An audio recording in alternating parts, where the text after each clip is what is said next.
This is Greenland. At first glance, it's an empty, frozen wasteland, a vast, silent expanse of ice covering an area 3 times the size of Texas. For centuries, it was just an afterthought on the world map, a remote curiosity.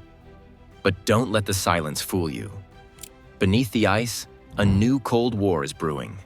The world's 3 biggest superpowers, the US, China, and Russia, are now locked in a high-stakes chess match for this seemingly desolate island.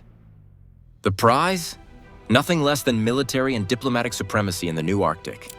For most of modern history, Greenland was strategically irrelevant, a geopolitical footnote.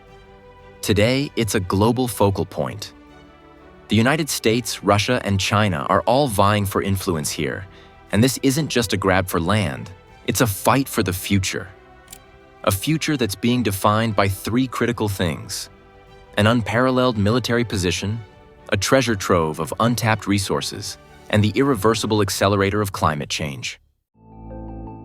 To understand the battle for Greenland is to understand how an icy island became one of the most valuable pieces of real estate on Earth.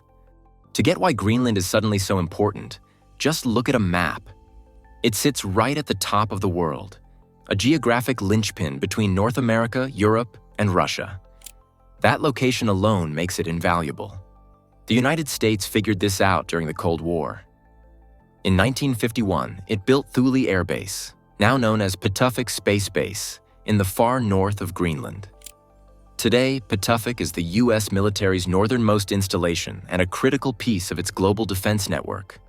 It hosts an advanced radar system that acts as the outermost eye of American defense, capable of detecting ballistic missiles just moments after launch. This gives the US crucial time to calculate their trajectory and fire up defense systems. It's also vital for the US Space Force, tracking thousands of objects in polar orbit from a perfect interference-free perch. Think of Greenland as a giant, unsinkable aircraft carrier parked in the Arctic. But it's not just about looking up. Greenland is also a gatekeeper for the seas. It anchors one side of the Greenland-Iceland-UK gap, better known as the GIUK gap. This is a strategic choke point that NATO forces use to monitor Soviet submarines heading into the Atlantic. As Russia rebuilds its naval power, the GIUK gap has regained its critical importance for tracking Russian submarine and warship movements. Controlling this gap is the key to controlling the North Atlantic, and Greenland is the key to the gap. For decades, Greenland's military value was its main draw. But as the ice melts, it's revealing a second, even more enticing prize: an almost unimaginable wealth of natural resources. Greenland is sitting on some of the world's largest potential deposits of rare earth elements, or REEs. These are 17 obscure metals like neodymium, dysprosium, and terbium that you've probably never heard of, but your entire modern life depends on them. They're essential components in everything from your smartphone and electric car to the guidance systems in missiles and the powerful magnets in wind turbines. A single large wind turbine, for example, needs about 600 kilograms of rare earth elements. With the global transition to green energy, the International Energy Agency projects that demand for these minerals could skyrocket by 2040. Right now, one country has a stranglehold on this market: China. China controls up to 85% of the world's rare earth processing, giving it immense leverage over global supply chains. This is a strategic vulnerability that the US and Europe are desperate to solve, and Greenland is seen as a potential answer. Geological surveys suggest Greenland could hold some of the largest deposits of these minerals outside of China. However, tapping this wealth is easier said than done. Environmental concerns led Greenland's government to ban uranium mining in 2021, which has stalled major rare earth projects because the elements are often found together. Still, the potential is enormous. The island is also believed to have massive untapped reserves of uranium, zinc, gold, and iron ore. And the US Geological Survey estimates that the waters off its coast could hold billions of barrels of oil and natural gas. This mineral and energy bounty has turned Greenland from a military outpost into a potential economic powerhouse. The military bases and the mineral wealth have been there all along. So why the sudden, frantic scramble? The answer is climate change. The Arctic is warming several times faster than the rest of the planet, and this is the catalyst unlocking both the resources and the rivalries. The melting ice is making the once impossible task of mining in Greenland's harsh environment more feasible, exposing land that can finally be explored and developed. At the same time, it's opening up new shipping lanes that could completely reshape global trade. For centuries, ships traveling between Asia and Europe had two choices: the long way around Africa or the trip through the Suez Canal.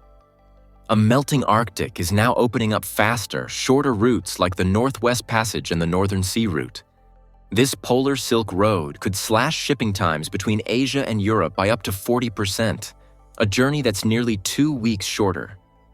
While these routes are still seasonal and challenging, they are becoming increasingly viable, with Chinese and Russian carriers in particular stepping up operations. As these passages become more common, Greenland's location at the intersection of these new global arteries becomes even more strategic. The nation that influences the waters around Greenland will have a major say in the future of global commerce. This convergence of strategic location, resource wealth, and climate-driven access has set the stage for a three-way geopolitical chess match.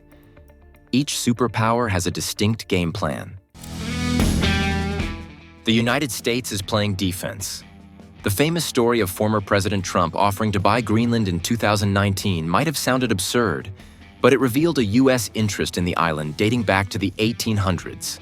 The U.S. doesn't need to own Greenland, but it is determined to keep it out of the hands of rivals, especially China.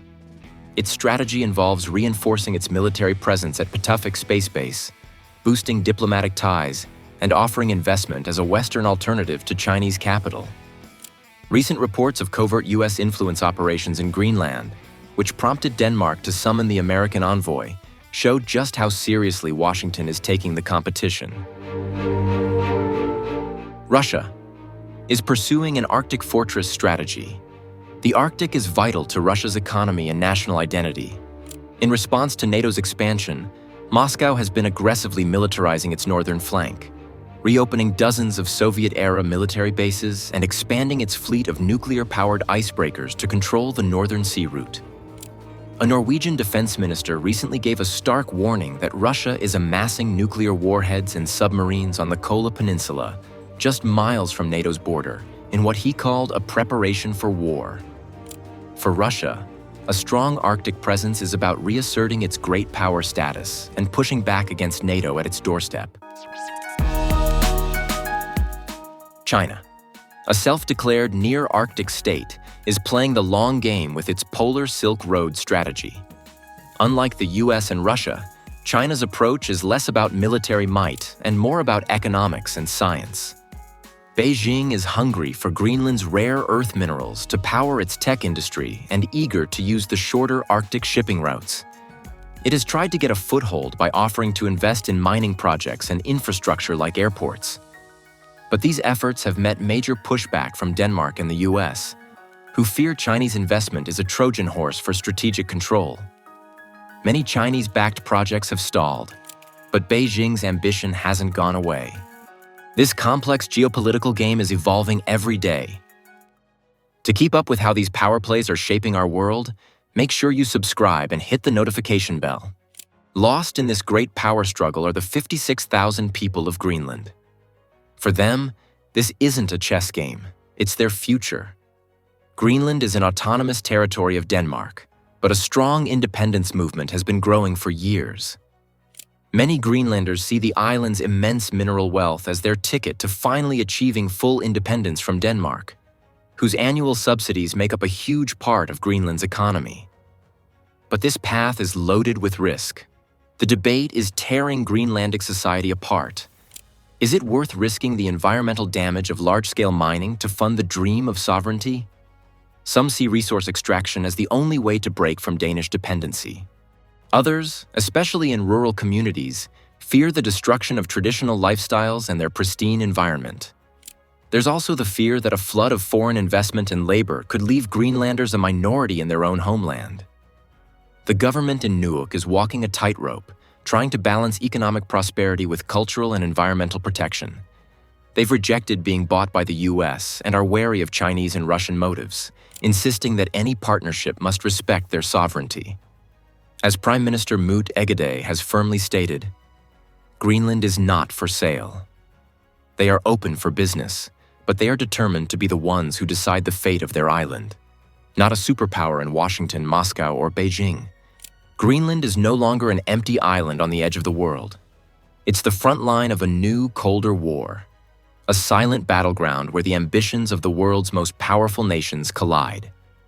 It's a place where military strategy, a global hunger for resources, and the accelerating impacts of climate change all converge in one stark, beautiful landscape. This isn't just about who gets to plant their flag on a frozen rock. It's about who will write the rules for the 21st century. Will the melting ice reveal a future of cooperation, where resources are managed for the benefit of all? Or will it uncover a future of conflict, a mad scramble for the last untapped frontiers on Earth? The battle for Greenland is just beginning, and its outcome could define the future of the Arctic, and perhaps the world.